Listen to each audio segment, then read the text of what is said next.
Matt, Taco Potato Mustang. I have not made a video in a while, so excited to be here. Okay, so real quick before I get started on this quick process, I just wanted to note that a couple years, maybe 3 years ago, I did a comparison video of two garage overhead lights. One of them was the GE Ultra Bright, and the other was the Beyond Bright, and they're just like LED overhead lights. And I just noticed yesterday that the Beyond Bright one is basically only one of them is fully functional now, one of the light panels, whatever you want to call it, and the other two, you can kind of see if you zoom in, they're giving off not much of anything. So, but the GE Ultra Bright, which I bought these around the same time and I put them both up around the same time, appears to be totally fine. Just something to make note of. Anyways, so today I want to do a quick tutorial, installation, whatever, on how to do a cabin air filter replacement on a 2023 Elantra N. This is going to be the same process, whether it's an Elantra N or an SE or whatever. I think as long as it's the same year, or then it'll probably be the exact same process. I'm going to take a wild guess here and assume, based on other experiences, that you access the cabin air filter through the glove box, which is similar to my Subaru Forester.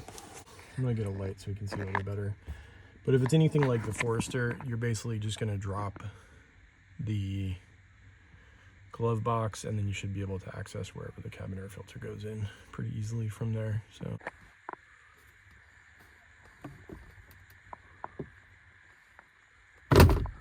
okay, well that came out pretty easily. This looks like where you would access the cabin air filter.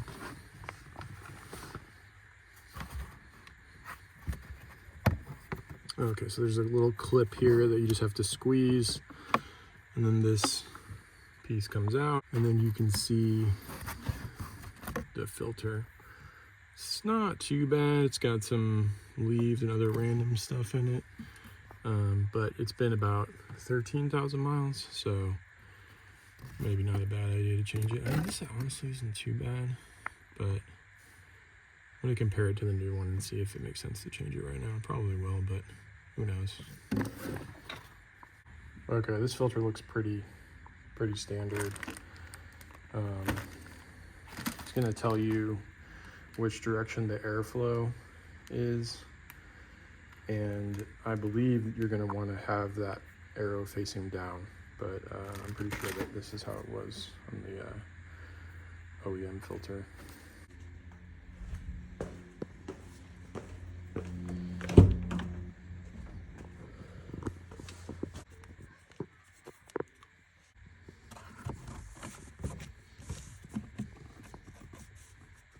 Okay, just get the filter in there, and then I think you just put side on this cover back, and it goes on pretty secure. That's a lot better than on the Subaru, where you have to there's no cover that goes over the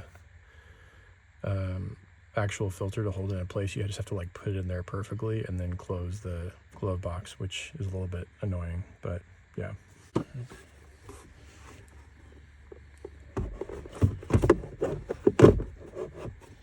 Yeah, that goes back in pretty easily. Well, maybe. Hang on. Maybe not. I'm gonna fix this.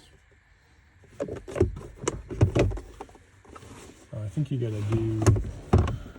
Okay, never mind. So there's some clips here on the.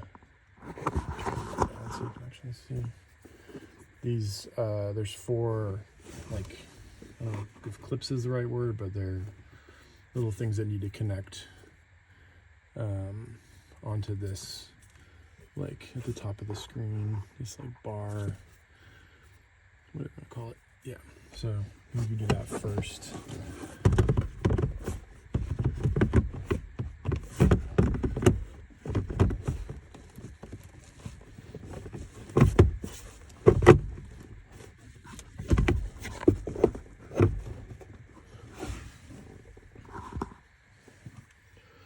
You can see where it's connected, and then you probably want to just do one side and then the other. Perfect.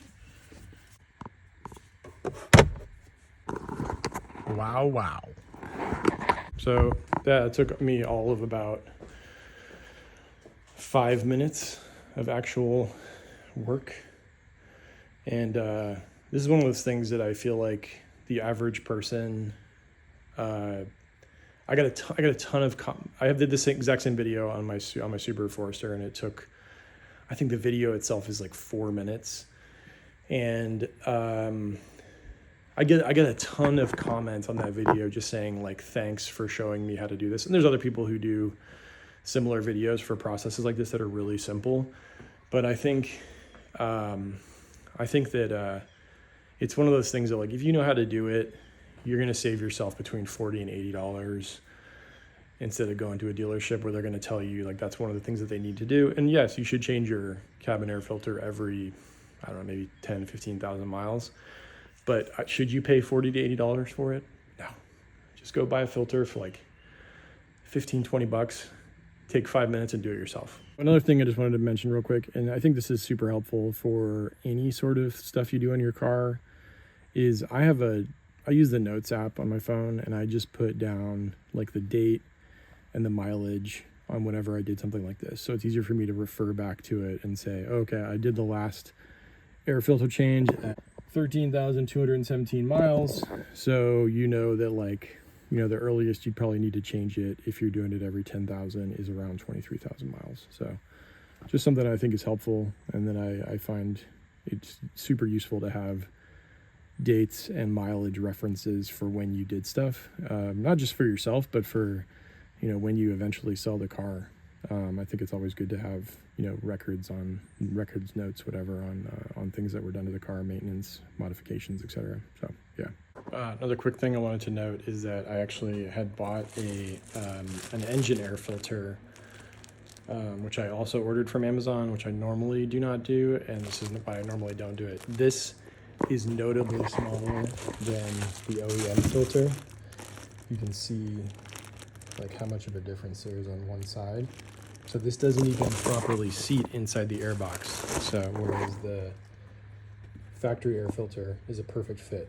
From the exterior, they look very similar, but this is like at least, you know, probably close to an inch shorter width-wise.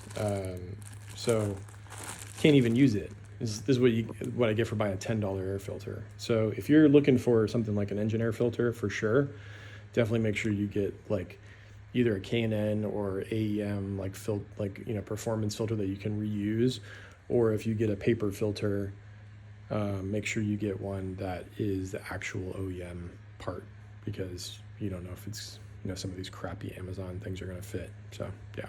So anyways, thanks for watching my video, and please keep an eye out. I'll hopefully have some more Fox body and dude staying at Elantra N related content coming soon. Peace out.